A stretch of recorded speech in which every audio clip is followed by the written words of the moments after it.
men were employed by LMCS Limited, a subcontracting company that's had the expertise to do this type of operation. And in a short while, without getting into the technical side, I think it would be useful to share with the population a drawing that sets out exactly what it is we're dealing with. LMCS was the company that these divers were employed by. They got the contract from Paria as a result of a competitive tendering process. And presumably it was based on their expertise and the work plan that they put forward to be able to do the job. So you have LMCS as the direct company involved carrying out the operation that unfortunately led to this tragic accident. They were hired by Paria, Paria being the fuel company, and it was at Paria's facilities, which is offshore. I've been to the site. It's the first thing I did on Saturday morning to go and see for myself. So I would have a sense of understanding as to what exactly was going on. So it is less than, I would say, a mile offshore. You can actually see it from the shoreline.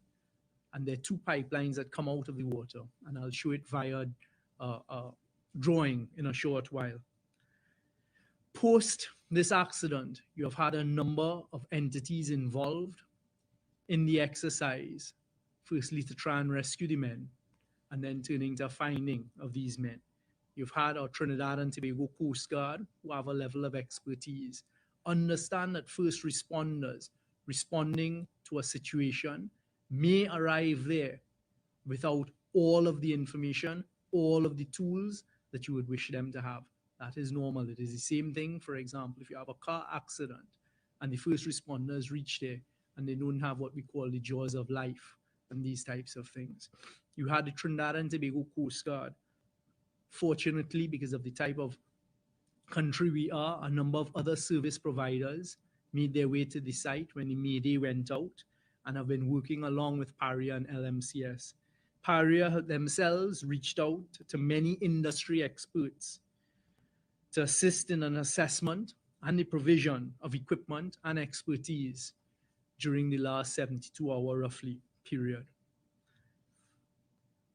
As I said, I had always cautioned that in these types of situations, you must focus your resources on the task at hand. And the task at hand has always been to locate these men. I was provided with at 2 o'clock on Saturday morning, 2:30 precisely, a chronology that exists almost on a 5 to 10 minute basis from the time that the 5 men entered the chamber at 2:15 p.m. on Friday afternoon, and as best as could be compiled, the chronology of events that took place thereafter, showing what took place. On Saturday, I personally made my way to Paria's facilities, again alerting very few people with a clear directive that no one was to be distracted by my arrival there, because I did not want to be the source of any distraction from the job and task at hand. They did not know, the members of staff, that I was coming. In fact, I did not even go to where I was supposed to meet the general manager, etc., because I went directly to the source and to where the engineers were working in that command room to get a proper briefing and understanding of what exactly it is we were facing. Without distracting them, and after I'd been provided with an understanding of what they believed to have taken place on Friday, I then made my way to the facilities where I met with the family members. Again, cutting through some red tape to ask if all of the family members who were present be allowed in to meet with the general manager, one of the engineers who was there, and myself. Because of course it is important that we communicate with the families and that we listen to the families, and more importantly, that we tell them what was going on. I understand vividly, because I interacted with the families, the Henry family, where unfortunately they lost 2 sons in December. Other members, including family members who called, one of their family members who came, and he was one of the people that dived into the water and helped get Mr. Budram out. Importantly, we listened, and I left there with hope that at that stage, the operations would have been successful in locating these men by that time. And also importantly, that the family would have continued to have been communicated with. I'm going to ask that Paria please make the necessary arrangements to bring whatever level of comfort can be brought to these family members as they go through this very devastating and tragic time in their lives, waiting for the recovery of their loved ones. We then went in, they gave me a briefing on what they planned as an operation. There were a number of options and alternatives. Again, it is not for me to get into that level of detail. That will be explained by the experts at the appropriate time as to how they would recover these men. Things change over time as they did risk assessments, as they looked at it, as outside experts came in. We did get outside experts, persons with expertise, to come to the table to assist in the risk assessment and to give the advice, we being Paria and LMCS. Yesterday, when I was in contact with the personnel from Paria, they held a meeting with LMCS and went through the plan that was being proposed by LMCS at that point in time. Unfortunately, over time, the various plans and options changed as a result of various risk assessments that were done and the experts who were giving advice. I think at this time it's a good juncture for us to put up a slide that will give a graphic and visual illustration in as simple terms as possible as to what the scene looks like and what it is we're facing, because there's a lot of speculation outside there and a lack of understanding. And I thought it important for at least this diagram to be put up with a very brief, high-level layman's explanation of the scenario that exists there. Again, I am here to cast no judgment, no defense on anyone who's involved in the operation. But I think we, the citizens, and especially for the family's sake, need to have a graphic illustration of exactly the sight, scene, and scenario that we're dealing with. Can the slide please be put up?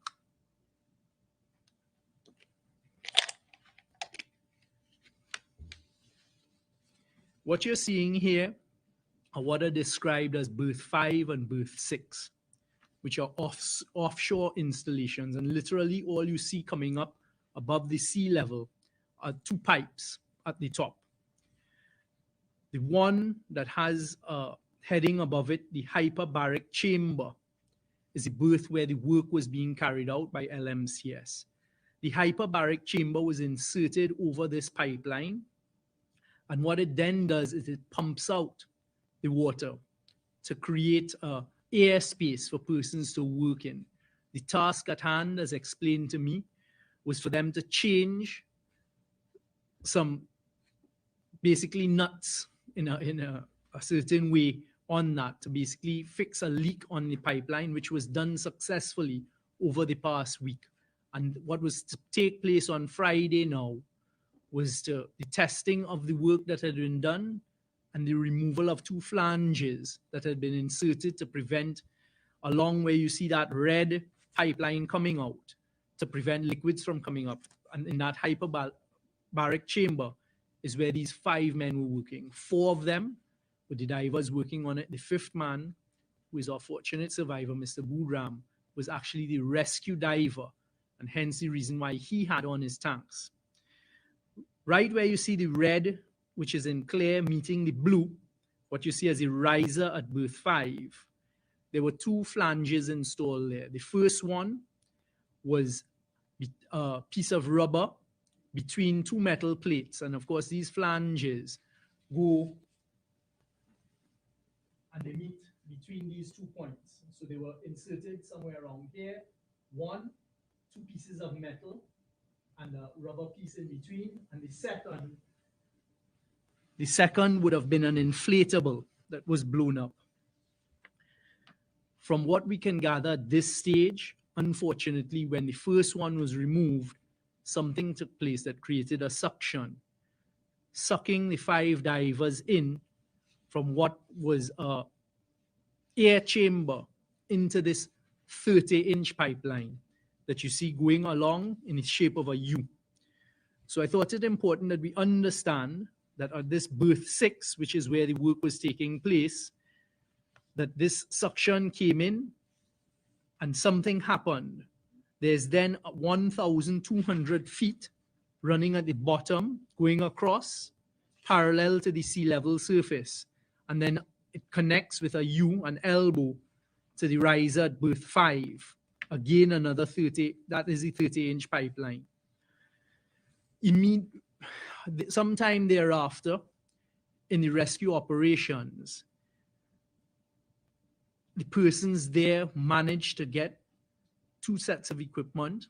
One they actually got from Shell, I believe, which are ROVs that they sent down into the pipeline. It couldn't go in because you needed to send some sort of mechanical or technical equipment in to see what was taking place in this pipeline.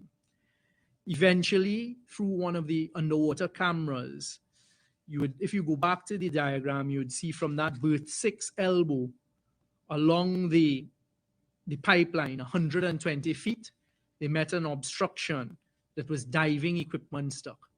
So far, I've been informed that the thought process is that this diving equipment is 2 air tanks that men were carrying on their backs. And that unfortunately blocked the ROV and the camera system from going any further to assist in the location of the men. This diagram sets out the type of operation that it is. You must understand that even though the berth 6 pipeline was cleared of fuels, there would still have been some residual fuel. There's always danger in performing these tasks. But this is what it is. So it was not a simple just dive in, go into the pipeline, as much as our emotions may want us to have done that.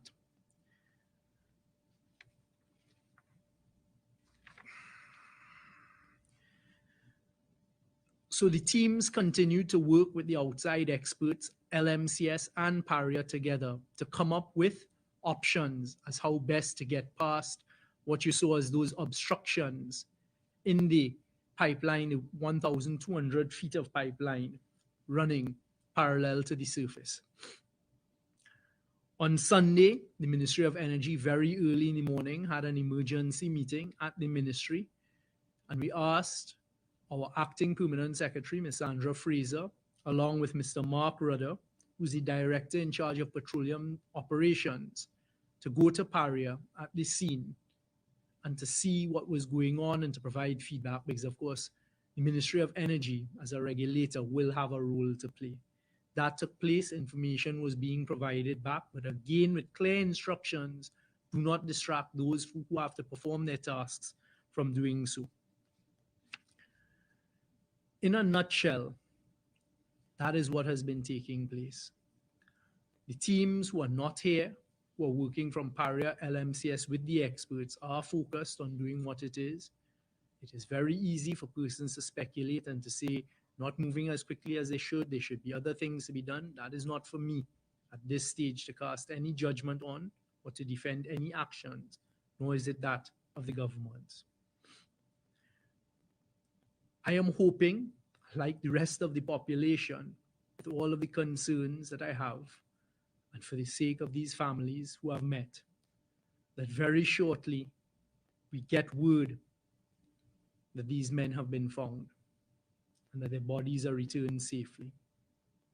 This is unfortunately a tragic accident, and one that has taken place in other areas around the world in these types of operations, meaning underwater diving. We all know that it is extremely dangerous as an underwater diver doing types of operations. Our heartfelt condolences, sympathy, empathy, and support go out to all of the members of the family as they go through these difficult times. And the government will be directing PARIA and LMCS and others to do what is necessary for these families at the end of the day. As I conclude my part, after consultation with the Honorable Prime Minister, I want to inform the population that we have taken a decision that there will be an independent investigation carried out by the Ministry of Energy and Energy Industries. But we made it very clear that it will not be carried out by the Ministry of Energy's personnel alone. We have gone to both, I personally have spoken to both the executives, the heads of BP and Shell in Trinidad this morning, and I've asked both of them for their assistance and to identify personnel from BP and Shell. What I envisage at this stage is a 5-panel investigative committee, probably to be chaired by one of the permanent secretaries at the Ministry of Energy, to be supported by independent professional experts with the requisite expertise. And in speaking to the heads of BP and Shell, they've agreed that they will collaborate to make sure that there's no duplicity of expertise in who they volunteer to this exercise. So one expert from BP, one expert from Shell. We've also identified that we need an expert professional diver who has had sufficient experience in these underwater dives to do with oil and gas installations. And then we'll leave space for another person with the expertise to fill that scoop. I've also told the permanent secretaries this morning that that panel must be provided with a lawyer to provide the legal side. This investigation will take place. This investigation will be charged with the responsibility of going in, analyzing what plans were put in place before the job started, what was taking place during this unfortunate and tragic accident, what took place thereafter, an assessment, an analysis, a critique of what took place at all levels. Importantly, recommendations, identifications of any gaps that may have existed along the way. Fellow citizens, at this stage, respectfully, it is not for any of us to be playing judge and jury on anyone. This, without any doubt, is a tragic accident and one that we all wish never took place, but unfortunately it has. And as I end, before I take questions, on behalf of the government of Trinidad and Tobago, I'd like to say to all of those family members that I met and I can see in front of me as I witness their pain and listen to their frustration and their hurt and the worry from the sister of the 3 brothers, the father, Mr. Henry, Ms. Kubran, and all of these people. May God be with you. May you continue to have the strength to deal with this unfortunate ordeal and understand that every civic-minded, right-thinking citizen of Trinidad and Tobago stands with you at this time. Thank you. At this stage, I'll invite questions from the members of the media.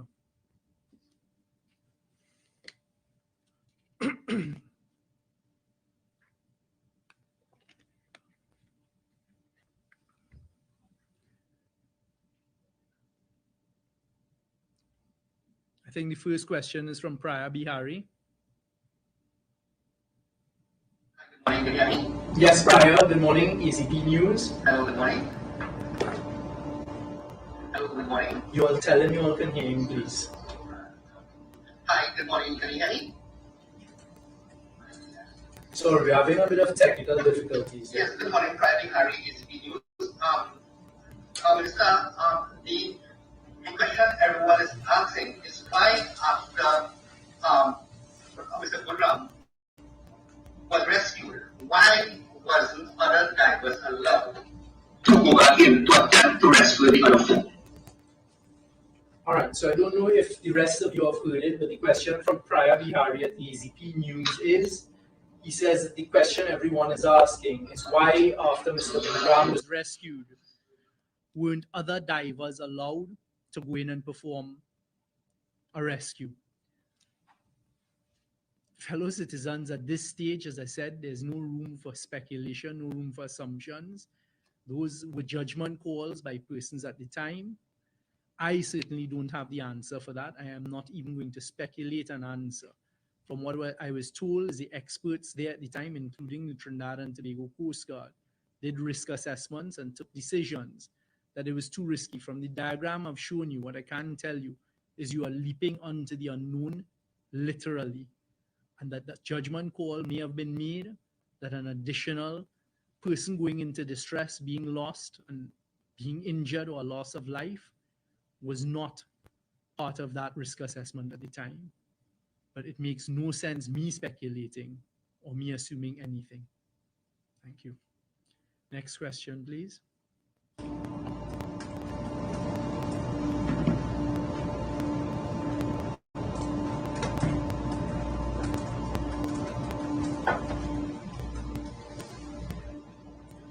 Yeah, next question from Miss, is it,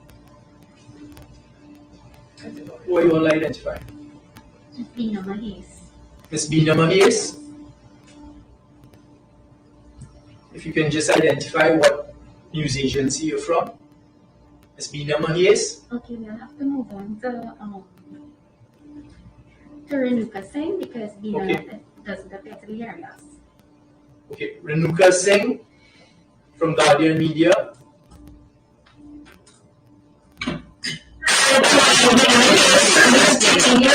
I have 2 questions. Go ahead. Luke Titi. Go ahead. Hi, can you hear some Luke Titi? Are you hearing me? Yes, I am. Yes. I have 2 questions from Luke Titi. Luke Titi. Yes. From Luke Titi. Go ahead, Bina Mahis.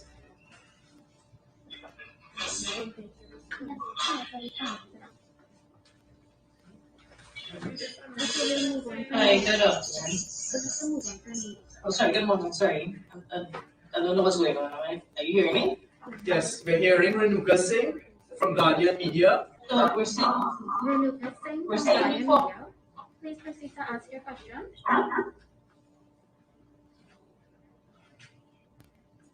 Renuka Singh. Guardian Media. Please proceed to ask Right, your thank you. question. We're seeing information of yet another investigative committee, almost as if it's like a panacea for everything that has seen in the country. But the thing is, based on information that came out last night, and this is not speculation, this was from one of the divers who helped with the rescue of the lone survivor. There were a lot of things, a lot of red tape still in place, permits, change of ship, that hindered any of the attempts to rescue the men early on. Are you satisfied that Harrier has enough emergency planning in place so that a situation like this does not happen again? Thank you. Thank you very much for that question, Ms. Singh. The answer is from where I stand and looking on, it appears as though there may be gaps in the system, but again, it is not for speculation. I too saw what was being said by the brave diver who went in and got Mr. Budram out. He didn't go into the pipeline, but Mr. Budram was at the top of the pipeline. And this is why there must be an independent investigation. This is why we're looking for expertise from 2 global multinationals who have expertise in these areas and all areas of oil and gas, because we need to identify what went on. There's no way any of us can do that on our own. And that is why this investigative committee will be tasked with the duty to find the facts and to find out exactly what it is went on and where there were gaps and these types of things, and to then report back to us, the population.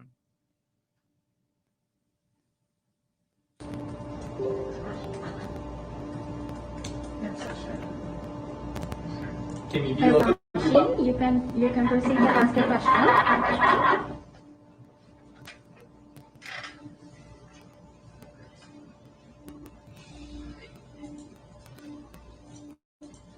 Who's next? Urvashi, you can proceed to your question.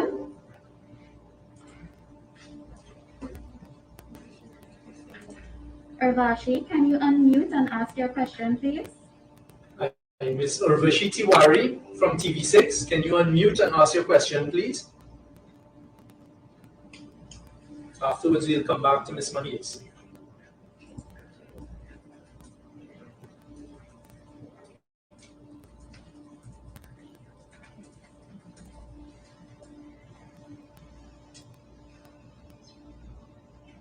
Okay, can we go to Ms. Mahiz, please? Ms. Bina Mahiz from Loop News. Ms. Bina Mahiz, can you proceed to ask your question?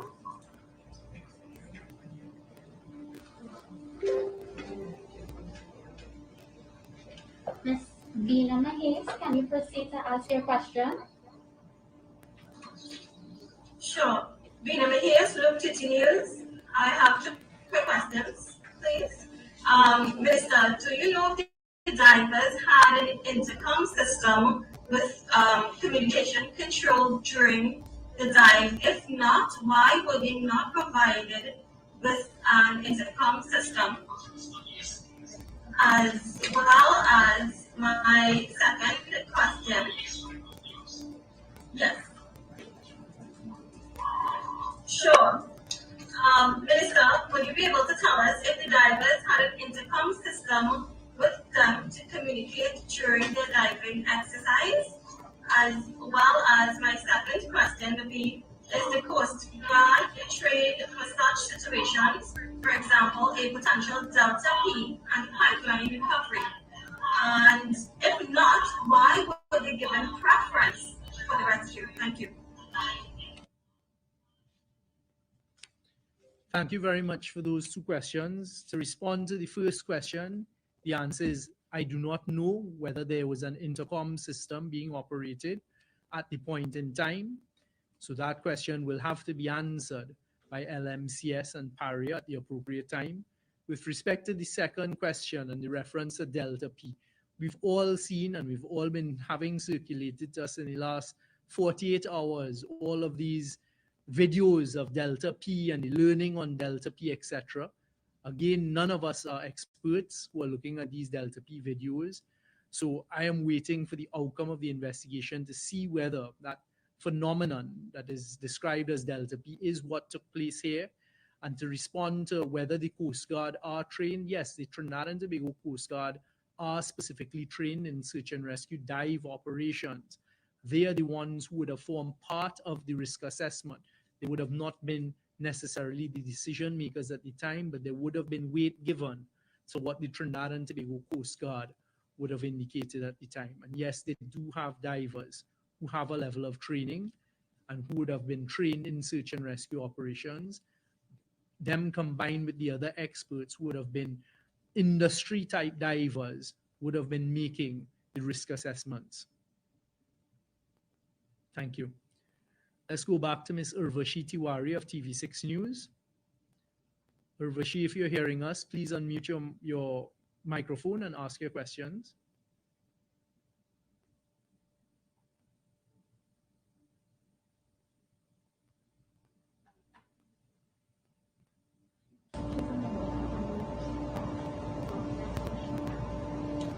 Okay, I'm not seeing any other hands up from any of the other reporters.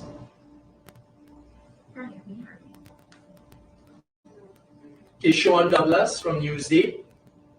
Mr. Sean Douglas from Newsday, please unmute your mic and ask your questions. Sean Douglas, please unmute your mic and ask your question.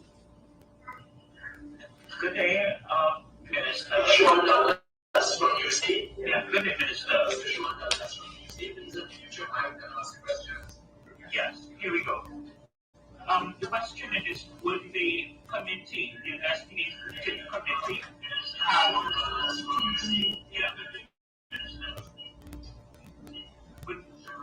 would the investigative committee have any representation from the trade unions?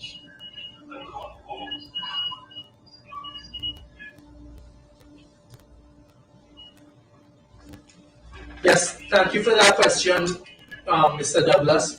Would the trade unions have any representation? I assume you mean on the committee. The answer is no.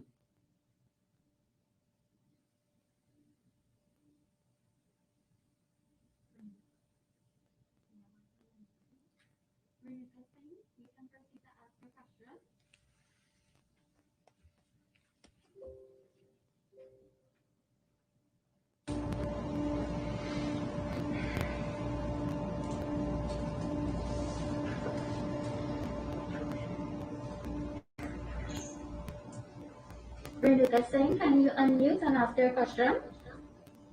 Thank you very much. Okay, so I'm curious as to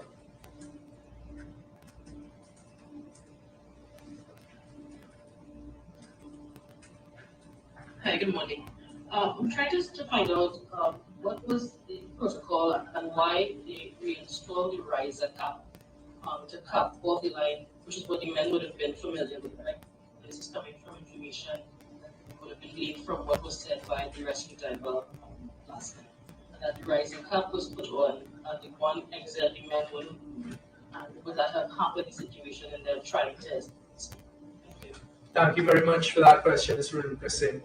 Yes, I did see that reference being made by the gentleman who dived and got Mr. Budram.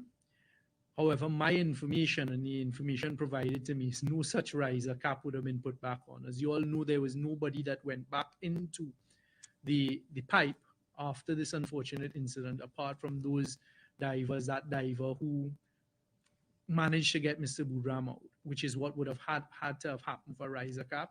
But again, I don't want to delve into any speculation, and I hope that the investigation will unearth all that actually happened so we can then be provided with that information. Okay, let's try and take the questions from Urvashi and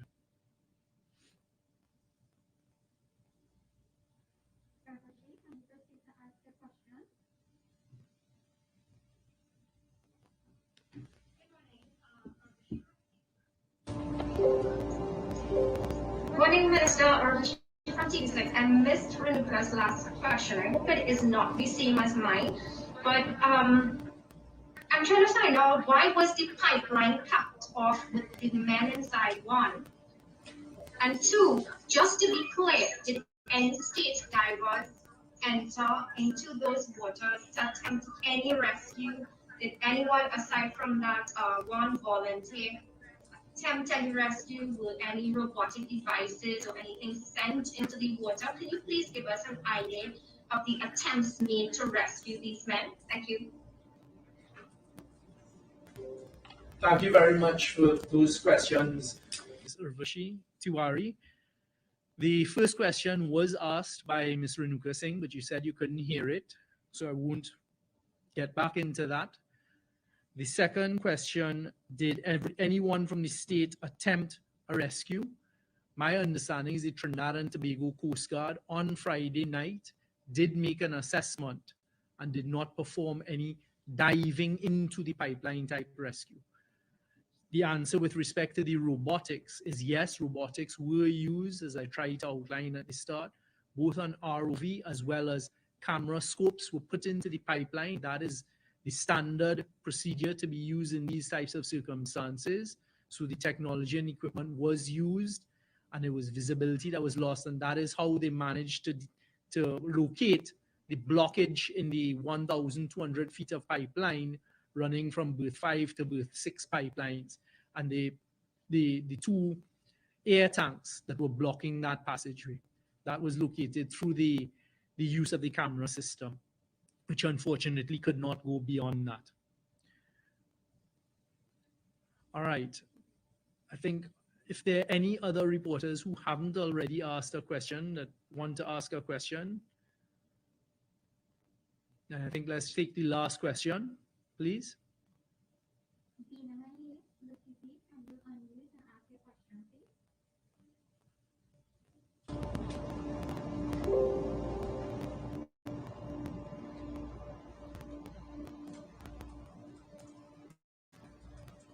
I do have a question, Minister, if you allow me. It's Urvashi again. The industry experts that were supposed to be giving advice, could you tell us who they are, one? Two, how soon was that advice submitted to Carrier? And of course, do industry safety guidelines and standards now come into question? Thank you. Thank you very much. So, Ms. Tiwari has asked, who were the industry experts giving advice and when did they start giving that advice? I don't have the names of these persons. I do know, because in speaking to both Shell and BP, the presidents, the persons in charge of the Trinidad operations, they did indicate to me, independently of what I was told by Paria during the course of the weekend, that they had provided persons to give advice and to assist in the operations. So I know that they had provided persons. I do know as well that other persons in the industry, all of this information will have to be provided to the public during the course of these investigations.